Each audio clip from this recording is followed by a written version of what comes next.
દેશની સૌથી મોટી છેતરામણી પાર્ટી એટલે ભારતીય જનતા પાર્ટી. 2014માં આ દેશનું સુકાન સંભાળવું હતું, એટલા માટે અન્નદાતાઓને છેતરવા માટે એક સૂત્ર બનાવ્યું, બહુત હુઆ કિસાન પર વાર, અબ કી બાર મોદી સરકાર. ખેડૂતો અભિભૂત થયા. ખેડૂતોએ, અન્નદાતાઓએ ભાજપા સરકારને મત આપી અને ભાજપાની સત્તા બની. સત્તા બન્યા પછી દેશના પ્રધાનમંત્રી ખેડૂતોને કહે છે, ખેડૂત મારો આત્મા અને ખેડૂત મારો અન્નદાતા.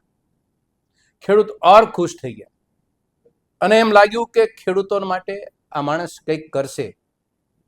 પરંતુ 10 વર્ષ 12 વર્ષની અંદર ખેડૂતો માટેની પરેશાની, પીડા અને સમસ્યામાં સતત ને સતત વધારો થયો. 2016માં દેશના પ્રધાનમંત્રી બોલે છે કે તમારી આવક હું બમણી કરી દઈશ. 22 સુધીમાં બમણી કરવાનો વાયદો, આજે 26 થઈ. બમણી ન થઈ, આત્મહત્યાઓ બમણી થવા લાગી, અન્નદાતાઓ આત્મહત્યા કરવા લાગી. આ પરિસ્થિતિ આ દેશની વર્તમાન સ્થિતિ છે અન્નદાતાઓની, ભાજપના પુણ્ય પ્રતાપે. આજનું છાપું વાંચ્યું, ડીએપી નો ભાવ સાંભળ્યો. જે 2014ની અંદર જે ભાવ 1150 રૂપિયા હતો, એ આજે 700 રૂપિયાનો વધારો એક સાથે કરીને 2100 રૂપિયા આજે એક થેલી 50 કિલોગ્રામની મળશે ખેડૂતોને. અન્નદાતાઓ માટે આ અત્યાચારથી ઓછું નથી. ખેતી એક એવો વિષય છે કે એ સમય અને પ્રકૃતિ સાથે તાલ મિલાવીને ચાલે છે. એની જરૂરિયાત કોઈ સડનલી નથી હોતી. ગુજરાતની અંદર ભાજપાની સરકાર છે, છેલ્લા 25 વર્ષ 27 વર્ષથી છે. આ દેશની ભૂમિ કેટલી છે, આ રાજ્યની ભૂમિ કેટલી છે, કેટલા અન્નદાતાઓ છે, કેટલી એગ્રીકલ્ચર ઇનપુટ્સ તરીકે રાસાયણિક ખાતરની જરૂરિયાત છે, એ આંકડો ફિક્સ છે. રાજ્ય સરકારને મા બાપ બરાબર રાસાયણિક ખાતરનો જથ્થો ખેડૂતોને ઉપલબ્ધ સમયે થાય, ગુણવત્તા સાથે થાય, ઉચિત ભાવ સાથે થાય, આ વ્યવસ્થા કરવાનું જવાબદારી આ રાજ્ય સરકારની છે. 7મી એપ્રિલ 2026 એટલે 1 મહિના પહેલા મીડિયાના માધ્યમથી ગુજરાતની સરકારે મેં આ સાવધાન કરવાનો પ્રયત્ન કર્યો હતો કે રાજ્યની અંદર આ વખતે 390 લાખ મેટ્રિક ટન રાસાયણિક ખાતરની જરૂરિયાત છે. આપણી પાસે માત્ર 180 લાખ મેટ્રિક ટન છે.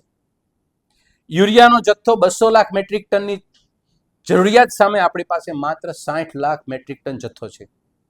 બાકીનો જથ્થો તમે ઉપલબ્ધ કરાવવાની તમારી પાસે શું વ્યવસ્થા છે? આપણી પાસે 2 મહિના ખરીફ સિઝન આવવાની બાકી છે. આ નિંભર અને કાળમીંડ સરકાર આ શબ્દો ઉપર કે આ ઘટનાઓ ઉપર, ખેડૂતોની ખેતી ઉપરની ગંભીરતા સમજાવીને માત્ર તાઇફાની અંદર રત રહી આ બાબતે કશું ન કર્યું. ઉપરાંત કમરતોડ ભાવ વધારો નાખી દીધો. જથ્થો છે નહીં. ત્યારે પણ અમે કીધું હતું કે 35% જથ્થો જે વિદેશથી આવે છે, આપણો દેશ વિદેશ પર 30-35% નિર્ભર છે, એ જથ્થો તમે સ્ટોક તમે મેન્ટેન કરો અને ઉપલબ્ધ કરો ઇન્ડિયાની અંદર, ભારતમાં, ગુજરાતમાં. કશું ન કર્યું. મહત્વની બાબત એ છે કે એક બાજુ ખેડૂતોને વિચિત્ર પ્રકારની સાંત્વના આપવામાં આવે છે, બીજી બાજુ ખેડૂતોના પ્રશ્નો ઉપર બિલકુલ તે કૃત્રિમ રીતે એના ઉપર એક પછી એક પ્રશ્ન સરકાર પ્રેરિત ઊભા થઈ અને ખેડૂતોનો ભોગ બનતો જાય છે. ગુજરાતની અંદર ગુજરાતના કૃષિ મંત્રી અને સરકારની બીજી જવાબદારી કઈ?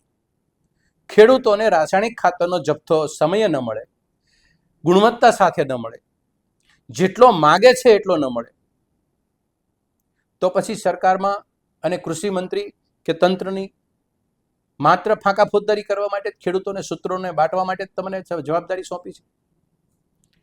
ખેડૂતો સાથે દર વર્ષે સરકારી રાહે જે છળ કપટ થઈ રહી છે, એનો દિવસે દિવસે વધારો થતો જાય છે. ખેડૂતોને કશું દેવા નહીં, સબસિડી નથી દેવી, સહાય નથી દેવી, એ ઓઠા નીચે અત્યારે ખેડૂતોને ખાતર વગરનો રાખવાનું આ કારસ્તાન છે. આ દેશની અંદર સરકારી 9 ફેક્ટરી હતા જે રાસાયણિક ખાતરનું ઉત્પાદન કરતા હતા. ઇફકો, ક્રિપકો, જીએસએફસી, જીએનએફસી એને દબોચી અને નુકસાન કરવાનું કામ આ ભારતીય જનતા પાર્ટીની સરકારે કર્યું છે. જે બાકીની જે દેશની અંદર જે સરકારી ફેક્ટરી હતા, કારખાનાઓ હતા, રાસાયણિક ખાતરનું ઉત્પાદન કરતા હતા, એનો જે હિસ્સો હતો એ ખાનગી કંપનીઓને વેચતા રહ્યા. આ દેશની અંદર 50 વર્ષ પહેલા જે માળખું બન્યું હતું એ માળખાને પણ ધ્વંસ કરવાનું કામ કર્યું. શું કામ? ખેડૂત અને ખેતી એની આબાદી થશે તો અમને કોઈ પૂછશે નહીં.